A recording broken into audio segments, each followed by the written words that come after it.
তোমরা দেখতে পাচ্ছ BS6-এর SP 125 নিউ মডেলের গাড়ি।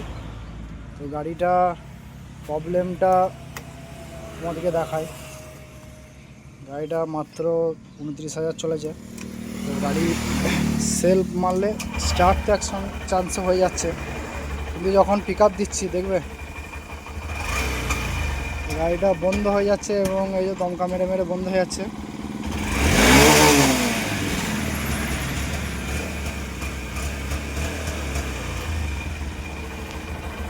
তো গাড়িটার ইঞ্জেক্টরটা একবার চেঞ্জ করলাম, অন্য ইঞ্জেক্টর লাগিয়ে দেখলাম, তো ইঞ্জেক্টর লাগিয়েও প্রবলেম সলভ হয় না। তো আমরা মোটরের প্রেসারটাকে চেক করব। তো দেখতে পাচ্ছ মোটরের প্রেসার ঠিকঠাকই আছে, 50-এর কাছাকাছি মোটরের প্রেসার আছে। আমরা গাড়ির থ্রটেল বডিটাকে একবার খুলে দেখি ওয়াশ করে প্রবলেমটা সলভ হয় নাকি, কারণ 30,000 কিলোমিটার চলে গেছে গাড়ি। তো চলো। তো পুরো থ্রটেল বডিটাকে খুলে নিয়েছি পাটপাট করে। তো তোমরা দেখতে পাচ্ছ থ্রটেল বডিটার মধ্যে কত রাস্ট জমে আছে।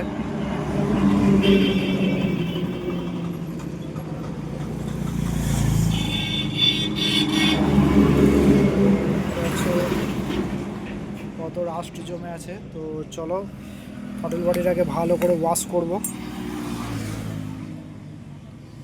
পুরো একদম রাস্ট জমে গেছে, সেন্সারগুলোকে ভালো করে ওয়াশ করব। ওয়াশ করে গাড়িতে লাগাই, দিয়ে প্রবলেমটা সলভ হলো কিনা দেখব। তো বন্ধুরা তোমরা ভিডিওটাকে অবশ্যই শেষ পর্যন্ত দেখবে, না হলে গাড়িটির মধ্যে কিসের যে সমস্যার জন্য গাড়িটির প্রবলেম হচ্ছিল তো তোমরা ঠিকঠাক বুঝতে পারবে না। তো ভিডিওটাকে অবশ্যই শেষ পর্যন্ত দেখবে। তো শেষ পর্যন্ত দেখলে বুঝতে পারবে গাড়িটার মধ্যে কী সমস্যা ছিল।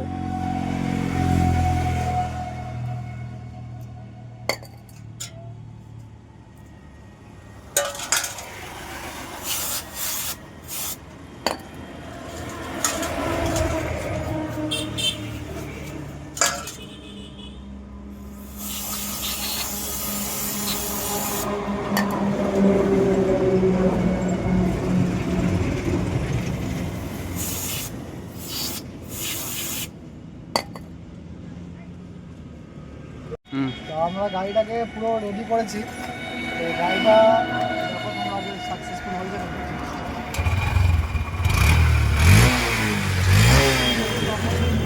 গাড়িটা বসে যাচ্ছিলো আর এখন দেখো